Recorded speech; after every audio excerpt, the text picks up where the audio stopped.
Si vous n'êtes pas entraîné, n'y pensez même pas. Le triathlon d'Embrun dans le département des Hautes-Alpes est l'un des plus durs du monde. C'est la raison pour laquelle il est si réputé. Embrun, où nous attend Claire Pin. Bonsoir Claire. Aujourd'hui, journée de repos pour les athlètes. Ils ne se sont pas entraînés, rassurez-moi.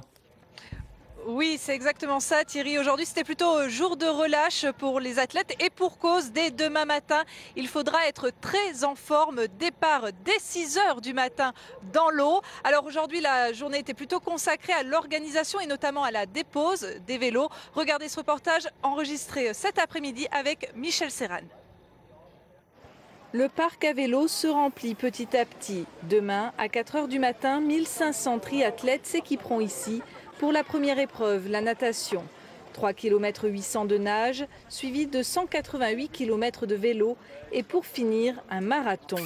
L'Embrunman a la réputation d'être le triathlon le plus difficile du monde. Mais qu'est-ce qui pousse les participants à se mesurer à de si longues épreuves? C'est mythique quoi, Embrun. Donc, entrer dans la légende, on va dire. La première fois que je l'ai fait en 92, c'était une aventure personnelle, c'était un défi sur moi-même. Après, ça a été le chrono. J'ai voulu toujours améliorer le chrono. C'est l'aventure, c'est vivre une aventure, vivre quelque chose de fort, quelque chose d'émotionnel. Et alors, je vous garantis, et j'invite tout le monde à venir, c'est que quand on arrive sur la venue bleue, sur la ligne d'arrivée, c'est pas de l'extase. Il ne faut pas trop le crier fort, mais c'est une jouissance. C'est quelque chose d'extraordinaire que l'on vit. Et tous les mauvais moments de la journée s'effacent. Et pendant un an, on n'a qu'une envie, c'est y retourner et on ne se rappelle que des beaux moments. Avis à ceux pour qui l'Embrunman semble un défi insurmontable, il ne faut jamais dire jamais.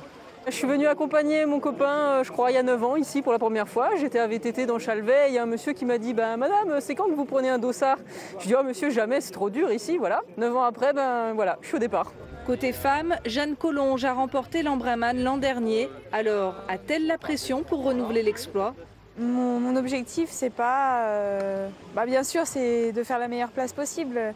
Mais sur moi-même, c'est d'améliorer ce que j'ai pu faire l'an dernier. Les meilleurs boucleront demain le 30e Embrunman en à peu près 10 heures. Ils devraient donc franchir la ligne d'arrivée après 16 h. Les autres se donneront du mal jusqu'à minuit environ pour avoir la satisfaction de se dire « je l'ai fait ». Alors je suis en présence de Gérald Iacono, l'organisateur de l'Embrunman. Demain, 1500 athlètes s'élanceront. On est loin des 80 concurrents de la première édition il y a 30 ans. Tout à fait. Et il y a 30 ans, on n'aurait jamais pensé qu'on puisse arriver un jour à 1500 concurrents. Alors comment vous expliquez ce succès de l'Embrunman? Vous savez, je pense que la difficulté y est pour quelque chose, l'accueil aussi, l'ambiance. Vous le verrez demain matin, il y a une ambiance tout à fait particulière sur le triathlon d'Embrun. On peut parler d'une messe triathlétique, c'est-à-dire qu'il y a une osmose qui s'est faite entre le spectateur, le compétiteur et le bénévole. Et vraiment, ça donne une ambiance extraordinaire et je pense que c'est ce succès parce que les gens apprécient cette ambiance qu'ils ont envie de venir et ils se préparent longtemps à l'avance pour pouvoir... Alors, il paraît que l'Embrunman est le triathlon le plus difficile au monde. Juste après, il y a Hawaï, mais c'est plus plat. Comment vous expliquez la difficulté de cet Embrunman?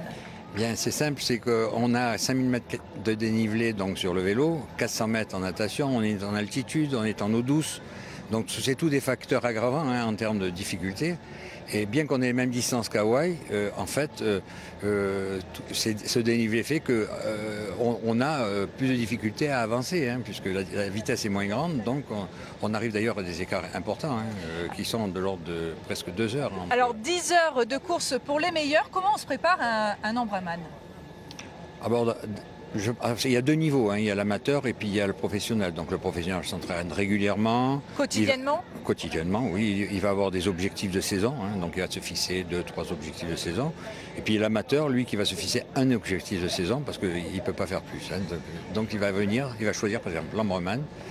Et c'est ça qui va faire que pendant toute l'année, il va travailler énormément pour... Merci beaucoup Gérald Iacono d'avoir été avec nous et rendez-vous donc demain pour le résumé de cette 30e édition de l'Embrunman.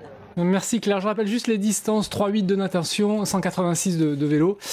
Il y a un marathon pour terminer, bravo à eux. Merci Claire, à demain.